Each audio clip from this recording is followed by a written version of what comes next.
Mister Rajinikanth, I respect you as a father. കാരണം കുറച്ച് പരാജയ ചിത്രങ്ങൾക്ക് ശേഷം ഹിറ്റായ സിനിമകളുണ്ടാകുന്നു, എല്ലാവരും കൈയടിക്കുന്നു. അങ്ങനെ ഒരു നല്ല അവസ്ഥയിലേക്ക് എത്തുമ്പോൾ പോലും സ്വന്തം മകൾക്ക് വേണ്ടി ഇങ്ങനൊരു സിനിമയിൽ തലവെച്ചതിന് ഒരച്ഛനെന്ന നിലയിൽ നിങ്ങളെ ഞാൻ അഭിനന്ദിക്കുന്നു.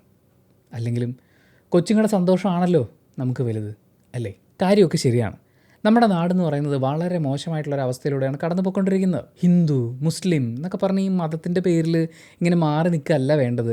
എല്ലാവരുടെയും കൈമുറിച്ച് കഴിഞ്ഞാൽ വന്ന ചോരയ്ക്കൊക്കെ ഒരേ കളറാണ്. പറഞ്ഞു വരുമ്പോൾ നമ്മുടെ അപ്പനും അപ്പൂപ്പനും ഒക്കെ ചിലപ്പോൾ സിമിലർ ആവാൻ സാധ്യതയുണ്ട്. എല്ലാവരും കുമ്പിടുന്ന ദൈവമൊക്കെ ഒന്നാണ് എന്ന് പറയുന്ന മെസ്സേജുകളൊക്കെ വീണ്ടും പറയേണ്ടുന്ന ഒരു ദുരന്താവസ്ഥയിൽ കൂടിയാണ് നമ്മുടെ രാജ്യം കടന്നു പോകുന്നതെന്ന് പലപ്പോഴും എനിക്കും തോന്നാറുണ്ട്. പക്ഷെ അതിന് മാറ്റം കൊണ്ടുവരാൻ വേണ്ടി ഇമ്മാതിരി ക്രിഞ്ച് ഡയലോഗുകളും ക്രിഞ്ച് സീക്വൻസുകളും ഉള്ള ഒരു സിനിമ എടുത്തു വെച്ചാൽ അവസ്ഥ കൂടുതൽ ദുരന്തമായി മാറുകയുള്ളൂ.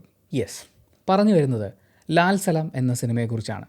നമ്മൾ ഈ ഓഗസ്റ്റ് 15, ജനുവരി 26 തുടങ്ങിയ ദിവസങ്ങളൊക്കെ വരുമ്പോൾ ചില പ്രത്യേകതരം ഫോട്ടോഷൂട്ടുകളും വീഡിയോ ക്ലിപ്പുകളൊക്കെ കാണാറില്ലേ? റീലുകളിൽ ചിലപ്പോൾ നോർത്ത് ഇന്ത്യയിൽ നിന്നും വരാറുണ്ട്, നമ്മുടെ നാട്ടിൽ നിന്നും വരാറൊക്കെ ഉണ്ട്.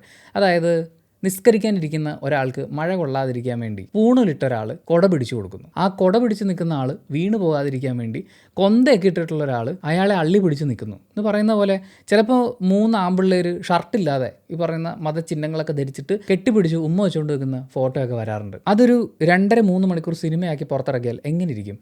അതാണ് ലാൽ സലാം. എൻ്റെ ഭാഗത്തും തെറ്റുണ്ട്. നേരം വെളുത്ത് എണീറ്റ് അന്വേഷിപ്പിൻ കണ്ടെത്തും പോയി കണ്ടു, കൊള്ളാം, നല്ല സിനിമ, നല്ലൊരു ഫീലുണ്ട്. അത് കഴിഞ്ഞ് പ്രേമലു പോയി കണ്ടു, ആഹാ കൊള്ളാലോ എന്ന് പറയുന്നൊരു സന്തോഷത്തിലേക്ക് എത്തി. ഇന്ന് കണ്ട 2 സിനിമയും സൂപ്പറാണല്ലോ. അപ്പം ഞാൻ മറ്റേ പൊന്മുട്ടയിടുന്ന താറാവിൻ്റെ മൊയലാളീനെ പോലെ അടുത്തതിനും പോവാം, അതും സൂപ്പറായിരിക്കും എന്ന് ആക്രാന്തം കൊണ്ട് വിചാരിക്കാൻ പാടില്ലായിരുന്നു. അങ്ങനെ സംഭവിച്ചതാണ് ലാൽ സലാമിന് ടിക്കറ്റ് എടുക്കുക എന്നുള്ളത്. ചില സിനിമയൊക്കെ കണ്ടതിന് ശേഷം ഞാൻ അതിൻ്റെ റിവ്യൂ വീഡിയോയിൽ പറയാറില്ലേ, പടം കഴിഞ്ഞിട്ട് നേരെ വന്ന് കിടന്നുറങ്ങിയെന്ന്. അതുപോലെ എനിക്ക് ഉറങ്ങണമെന്നുണ്ട്. പക്ഷേ നാളെ നേരം വെളുക്കുമ്പോൾ ഇതൊന്നും എനിക്ക് ഓർമ്മയുണ്ടാവില്ല. കാര്യം എൻ്റെ മനസ്സിനൊരു പ്രത്യേകതയുണ്ട്, താല്പര്യമില്ലാത്തതൊന്നും ഉള്ളിൽ വെച്ചുകൊണ്ടിരിക്കില്ല. അതുകൊണ്ട് ഉറങ്ങുന്നതിന് മുമ്പ് ഈ സിനിമയിലെ മനോഹരമായ ചില കാര്യങ്ങൾ നിങ്ങളെ അറിയിക്കണം എന്നെനിക്ക് തോന്നി. സിനിമയുടെ തീം ഏതാണെന്ന് ഏകദേശമൊക്കെ മനസ്സിലായല്ലോ. ഹിന്ദു മുസ്ലിം ഐക്യം ഊട്ടി ഉറപ്പിക്കാൻ വേണ്ടിയിട്ടുള്ള കടുത്ത പരിശ്രമങ്ങളാണ് സിനിമയിലുടനീളം കാണുന്നത്. അതാണ് സിനിമയിലുടനീളം ഏറ്റവും ബോറിംഗ് ആയിട്ട് എനിക്ക് ഫീൽ ചെയ്തത്. എന്ന് പറയുമ്പോൾ ബാക്കിയുള്ളതൊക്കെ അടിപൊളിയായിരുന്നു എന്ന് ഞാൻ ഉദ്ദേശിച്ചിട്ടില്ല. ഹിന്ദുക്കളും മുസ്ലിങ്ങളും തമ്മിൽ നല്ല സ്നേഹത്തിൽ കഴിയുന്ന ഒരു ഗ്രാമം. പക്ഷേ ചെറിയൊരു കാര്യം വരുമ്പോൾ ഇവർ രണ്ടുപേരും തമ്മിൽ തല്ലി ചാകാൻ പോകുന്നു, കൊല്ലാൻ പോകുന്നു, ഇതൊക്കെ നമുക്ക് കാണാൻ പറ്റും. ഇതിൻ്റെ ട്രെയിലർ കാണുമ്പോൾ നമ്മൾ പ്രതീക്ഷിക്കുന്ന പോലെ ക്രിക്കറ്റാണ് ഇവരുടെ പ്രധാന വിഷയം എന്ന് പറയുന്നത്. ക്രിക്കറ്റ് ഗ്രൗണ്ടിൽ നിന്നാണ് അടി തുടങ്ങുന്നത്.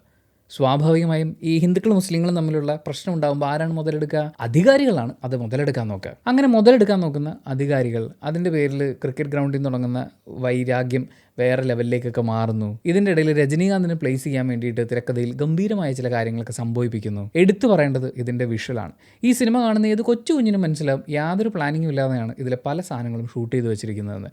ഒരുപാട് കാര്യങ്ങൾ സ്ലോ മോഷൻ ആക്കാൻ നോക്കിയിട്ട് നമുക്ക് ഈ ഫ്രെയിം ഇങ്ങനെ മാറുന്നത്, ഫോട്ടോ ഇങ്ങനെ മൂവ് ചെയ്യുന്ന പോലെ അങ്ങനെ ആവുന്നത് മനസ്സിലാവും. എന്ന് വെച്ചാൽ അത് സ്ലോ മോഷൻ ആക്കുക എന്ന് പറയുന്ന ഒരു ഉദ്ദേശവും ഷൂട്ട് ചെയ്യുന്ന സമയത്ത് ഉണ്ടായിരുന്നില്ല എന്നുള്ളതാണ്. സിനിമയിൽ ഉടനീളം അങ്ങനത്തെ ക്ലിപ്പുകളുണ്ട്. എന്നാൽ വൃത്തിക്ക് സ്ലോ മോഷനായിട്ട് നമുക്ക് ഫീൽ ചെയ്യുന്ന സംഭവങ്ങളും ഉണ്ട്. ചില ഷോട്ടുകൾ, ചില ആംഗിളുകൾ, ചില സാധനങ്ങളൊക്കെ എന്തിനാണ് എടുത്തതെന്ന് പോലും ഒരു പ്രേക്ഷകനായിട്ട് പുറത്തിരുന്ന് സിനിമ കാണുമ്പോൾ ആലോചിക്കുക, ഇതെന്തിനാണ് ഇതിൻ്റെ അകത്ത് ഇൻക്ലൂഡ് ചെയ്തത്? എന്തുദ്ദേശത്തിലായിരിക്കും ഇത് പ്ലേസ് ചെയ്തിട്ടുണ്ടാവുക? ഒരാവശ്യമില്ലാത്തൊരു സീക്വൻസിൽ നായകൻ്റെ അമ്മ കുറേ മുളകെല്ലാം കൂടി മുറത്തിന്ന് വലിച്ചിങ്ങനെ എറിയുക, എന്തിനായിരുന്നോ എന്തോ. എന്തായാലും ആ അമ്മയുടെ കാര്യം പറയുമ്പോൾ പറഞ്ഞു വന്നതാണല്ലോ, ആ കൂട്ടത്തിൽ അങ്ങ് പറഞ്ഞേക്കാം. ഈ പുള്ളിക്കാരിക്ക് സിനിമയുടെ തുടക്കം മുതൽ അവസാനം വരെ ഇടയ്ക്ക് മകനോടുള്ള പാസമൊക്കെ കാണിക്കണം. അത് കൂടാണ്ട് ആരുടെ അടുത്ത് കരഞ്ഞു കാണിക്കണമെന്ന് ഇവർക്കൊരു വ്യവസ്ഥയില്ല. രജനീകാന്തിനെ കണ്ട അപ്പോൾ വരും കണ്ണീര്, പിന്നെ നിലവിളിച്ച് കരഞ്ഞ് പിഴിഞ്ഞ് തറയിൽ കിടന്ന് ഉരുളുകയാണ്. അതിൻ്റെ കൂടെ വേറെ ആരെയൊക്കെ കാണുമ്പോൾ അവരുടെ അടുത്തും അണ്ണേ എന്നൊക്കെ പറഞ്ഞിട്ട് അവിടെ പോയി നിന്ന് കരയുന്നുണ്ട്. ശരിക്കും ആ ആർട്ടിസ്റ്റിന് ഇത് വല്ലതും പറഞ്ഞു കൊടുത്തിട്ട് ചെയ്തതാണോ? പുള്ളിക്കാരിയുടെ പെർഫോമൻസിൽ എവിടേക്കോ എന്തോ സംഭവം ഉണ്ടെന്നൊക്കെ തോന്നുന്നുണ്ട്. പക്ഷെ പറഞ്ഞു കൊടുത്തിരിക്കുന്നതിലെ പ്രശ്നമാണ്. അത് സിനിമയിൽ ഉടനീളം നമുക്ക് കാണാനുണ്ട്. പിന്നെ വിഷ്വലിലെ മനോഹാരിത പറയാനാണെങ്കിൽ ഒരു കുഞ്ഞ് സീക്വൻസ് പറയാം. രജനീകാന്ത് വീട്ടിലിരുന്നിട്ട് ചായ കുടിച്ചുകൊണ്ടിരിക്കുകയാണ്. ചായ കുടിച്ചിട്ട് എന്തോ കണക്ക് എഴുതുമോ അങ്ങനെ എന്തോ ഒരു സീക്വൻസാണ്. ഒരു മനുഷ്യൻ ഒറ്റയ്ക്കിരുന്ന് ഒരു ഗ്ലാസ് ചായ കുടിക്കുന്നു. അദ്ദേഹത്തിൻ്റെ ഫ്രണ്ടിലിരിക്കുന്ന ഒരു വലിയ മേശയാണ്. അതിലൊരു വലിയ പാത്രം മിച്ചറുണ്ട്.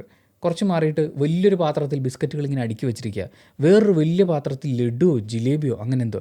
അങ്ങനെ ഏതാണ്ട് 6 പ്ലേറ്റ് നിറച്ച് പലഹാരങ്ങളുമായിട്ട് രജനീകാന്ത് മാത്രം ഒറ്റയ്ക്കിരുന്ന് ചായ കുടിക്കുക. ഒരു തടവേ സൊന്ന 100 തടവേ സൊന്ന മാതിരി എന്നൊക്കെ കേട്ടിട്ടുണ്ട്.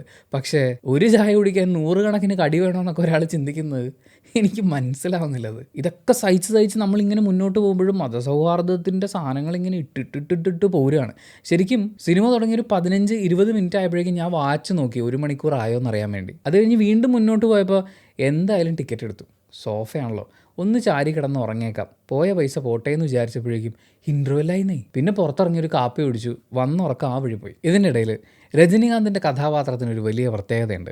പുള്ളി എന്തെങ്കിലും ഒരു കാര്യം നടക്കണം അല്ലെങ്കിൽ ആകണം എന്ന് ആഗ്രഹിച്ചോ അതൊന്നും നടക്കില്ല. ഇത്ര ഗതികെട്ടൊരു രജനീകാന്ത് കഥാപാത്രം വേറെ ഉണ്ടാവാൻ സാധ്യതയില്ല. പുള്ളി ഒരു സ്ത്രീക്ക് സ്വർണ്ണമാല ഇട്ട് കൊടുത്തിട്ട് ഇനി താലിമാല ഇല്ലാതെ ഞാൻ നിന്നെ എൻ്റെ കൺമുന്നിൽ കാണരുത് എന്ന് പറയും. അപ്പം തന്നെ ഭർത്താവ് മരിച്ചു. പിന്നെ ഒരാളുടെ കയ്യിൽ ഒരു വള ഇട്ട് കൊടുത്തിട്ട് പറയും ഈ വള നീ ഇനി ഒരിക്കലും കയ്യിൽ നിന്ന് അഴിക്കരുതെന്ന്. അപ്പം തന്നെ അവൻ്റെ കൈ മുറിഞ്ഞു പോകും. ഇനി ആ കൈ മുറിഞ്ഞു പോകുന്ന ആളുടെ അതിഗംഭീരമായ ഒരു സീക്വൻസ് ഉണ്ട്. പുള്ളിയുടെ ഈ കൈ ഇവിടെ വെച്ചിട്ട് മുറിച്ച് കളഞ്ഞിട്ട് ഓപ്പറേഷൻ കഴിഞ്ഞിരിക്കുകയാണ്. എന്നിട്ട് പിറ്റേ ദിവസം രജനീകാന്ത് വീടിൻ്റെ മുമ്പിൽ കസേരയിട്ടിട്ട് ഇരിക്കും. നേരത്തെ പറഞ്ഞ നമ്മുടെ നായകൻ്റെ അമ്മ വന്ന് ഒരു ലോഡ് കരച്ചിൽ കരഞ്ഞിട്ട് പോകും.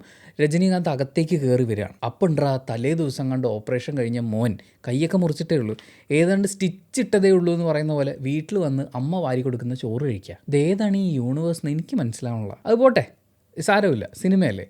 പക്ഷേ ഈ ഒരു കൈ മാത്രമുള്ള ഒരാൾ ഫാനിൻ്റെ മുകളിൽ ഒരു കുടുക്കിട്ട്, അത് മുണ്ടെന്തോ ആണ് കെട്ടിയിരിക്കുന്നത്, ആ കുടുക്കിട്ടിട്ട് ആത്മഹത്യ ചെയ്യാൻ ശ്രമിക്കുന്നതിൻ്റെ ഇടയിൽ വീട്ടുകാർ രക്ഷിക്കുന്നുണ്ട്. ഈ കുടുക്കിവൻ ആരാണ് ഇട്ട് കൊടുത്തതെന്ന് ആ സെറ്റിലുള്ള ആരെങ്കിലും ഇതൊക്കെ ഒന്ന് ചോദ്യം ചെയ്തിരുന്നെങ്കിൽ. പിന്നെ ഇതിനേക്കാളൊക്കെ ഏറ്റവും രസമുള്ളൊരു കാര്യം എന്താണെന്ന് വെച്ചാൽ കുറേ നേരം കൊണ്ട് എന്തൊക്കെയോ സംഭവങ്ങൾ നമ്മുടെ മുന്നിൽ ഇങ്ങനെ കാണിക്കാനുള്ളൊരു ശ്രമമൊക്കെ നടത്തും. അവരങ്ങോട്ട് വരുന്നു, ഇവർ ഇങ്ങോട്ട് വരുന്നു, ആരാണ്ട് മണ്ണെണ്ണ ക്യാൻ എറിയുന്നു, കലാപം വരുന്നു, ഇതൊക്കെ ചെയ്ത് കാണിച്ചതിന് ശേഷം ഈ നടന്നു കഴിഞ്ഞ കാര്യങ്ങളും ഇനി വരാനിരിക്കുന്ന കുറച്ച് കാര്യങ്ങളും ഒരു ഫീമെയിൽ വോയിസിൽ അനൗൺസ്മെൻ്റ് ഉണ്ട്. ഈ കഥയിൽ ഇങ്ങനെയാണ്, ഇയാൾ ഇങ്ങനെയായിരുന്നു, അയാൾ ഇങ്ങനെയായിരുന്നു എന്നൊക്കെ പറയുന്ന കുറേ സംഭവങ്ങൾ. എന്നിട്ട് അത് തന്നെ ഒന്നെങ്കിൽ വീണ്ടും കാണിക്കും, അല്ലെങ്കിൽ പുതിയ കുറേ സംഭവങ്ങൾ കാണിച്ചിട്ട് ഇതുവരെ സംഭവിച്ചത് ഇത്രയാണെന്ന് പറയുന്ന പോലെ വീണ്ടും ഈ ഫീമെയിൽ വോയിസിൽ ഒരു കഥ പറച്ചിൽ. അത് പറയാനായിരുന്നെങ്കിൽ അത് മാത്രം പിന്നെ കുറച്ച് ഫോട്ടോസും കൂടി വെച്ചിട്ട് ഒരു 1.5 മണിക്കൂറിൽ ഈ പരിപാടി തീർക്കായിരുന്നു. ഇനി അതല്ല, സിനിമയായിട്ട് സ്ട്രെയിറ്റ് ആയിട്ട് കഥ പറയാനായിരുന്നെങ്കിൽ ഇത്രയും സമയമൊന്നും എന്തായാലും വേണ്ടിയിരുന്നില്ല. പിന്നെ ഇതൊക്കെ പറയുമ്പോൾ ഈ സിനിമയിൽ പോസിറ്റീവായി ഒന്നുമില്ലായിരുന്നു എന്ന് ചില ആളുകൾ ചോദിക്കാൻ സാധ്യതയുണ്ട്. തീർച്ചയായും ഉണ്ട്. അളവിലധികം അഭിനയം എല്ലാവരും വാരി കോരിയിട്ടിട്ടുള്ളൊരു സിനിമയാണ്. ചേട്ടാ ഒന്ന് തൊഴുതിട്ട് വരുമോ എന്ന് ചോദിച്ചു കഴിഞ്ഞാൽ 5 ശയനപ്രദക്ഷിണെങ്കിലും കഴിഞ്ഞിട്ട് തന്നെ കുറേ ആർട്ടിസ്റ്റുകൾ ഈ സിനിമയിലുണ്ട്. പക്ഷേ AR റഹ്മാൻ വിട്ടുകൊടുത്തിട്ടില്ല. നിരത്തി മ്യൂസിക് കാണും, മ്യൂസിക് ഇട്ട് ഇങ്ങനെ പുകച്ച് വെച്ചിട്ടുണ്ട്. ഈ സിനിമയെ സംബന്ധിച്ച് ആകെ പണിയെടുക്കാതിരുന്ന അല്ലെങ്കിൽ എടുത്ത പണിയെക്കുറിച്ച് വലിയ ധാരണയില്ലായിരുന്നു എന്നെനിക്ക് തോന്നിയ 2 പ്രധാന കാര്യങ്ങളാണുള്ളത്. ഒന്ന് സ്ക്രിപ്റ്റ്, മറ്റൊന്ന് സംവിധാനം. എല്ലാം കഴിഞ്ഞ് വീട്ടിലേക്ക് ബൈക്ക് ഓടിച്ചു വരുമ്പോൾ എൻ്റെ മനസ്സിലേക്ക് ഓർമ്മ വന്നത് പണ്ട് ഐശ്വര്യ രജനീകാന്ത്, ഈ സിനിമയുടെ സംവിധായികയെ, ഒരു ശാസ്ത്രീയ നൃത്തം വേദിയിൽ പെർഫോം ചെയ്തിട്ടുണ്ട്. പറ്റുമെങ്കിൽ യൂട്യൂബിൽ ഇപ്പോൾ ഏതെങ്കിലും ഒരു ചാനലിൽ അത് അവൈലബിൾ ആയിരിക്കും. ആ നൃത്തം ഒന്ന് കണ്ടു നോക്കുക. അത്രയും കോൺഫിഡൻസോടുകൂടി ക്ലാസിക്കൽ ഡാൻസ് അങ്ങനെ പെർഫോം ചെയ്യുക എന്ന് പറയുമ്പോൾ, ഇത്രയും കോൺഫിഡൻസോടെ ഇത്രയും പൈസ മുടക്കി ഇങ്ങനൊരു സിനിമ ചെയ്യുക എന്ന് പറയുന്നത് ധാരാവിലെ ഒരു ചേരി ഒറ്റ രാത്രി കൊണ്ട് ഒഴിപ്പിക്കുന്ന പോലെ വളരെ എളുപ്പമുള്ള കാര്യമാണ്. യെസ്, ഐ വാച്ച്ഡ് ലാൽ സലാം. നിങ്ങൾ കണ്ടോ ലാൽ സലാം? ചിലപ്പോൾ എൻ്റെ അഭിപ്രായമൊന്നും ആയിരിക്കില്ല കേട്ടോ. ഈ സിനിമയിൽ ഒളിപ്പിച്ചു വെച്ചിരിക്കുന്ന ഗംഭീരമായ കാര്യങ്ങളൊക്കെ ചിലപ്പോൾ നിങ്ങൾക്ക് മനസ്സിലായിട്ടുണ്ടാകും. അങ്ങനെയാണെങ്കിൽ അത് കമൻറ്റ് ബോക്സിൽ രേഖപ്പെടുത്തുക. എനിക്കതൊരു വലിയ ഉപകാരമായിരിക്കും. മാത്രമല്ല ഈ കമൻറ്റ് ബോക്സും കൂടി നോക്കിയിട്ട് സിനിമയ്ക്ക് പോകണോ വേണ്ടോ എന്ന് തീരുമാനിക്കുന്ന ആളുകൾക്ക് അതൊരു വലിയ സഹായമായിരിക്കും. അപ്പോൾ thank you so much for watching this video. Video ഇഷ്ടപ്പെട്ടാൽ ലൈക്ക് ചെയ്യുക, കമൻറ്റ് ചെയ്യുക, ഷെയർ ചെയ്യുക, സബ്സ്ക്രൈബ് ചെയ്യുന്ന കാര്യം പരിഗണിക്കുക. അപ്പോൾ ഇനി നാളെ തിയേറ്ററിൽ ഒരു മലയാളം, ഒരു തമിഴ്, ഒരു ഹിന്ദി സിനിമകളൊക്കെ കാണാനുണ്ട്. ആ സിനിമകൾ കണ്ടിട്ട് അതിനെക്കുറിച്ച് സംസാരിക്കാം. അപ്പോൾ സുലാൻ.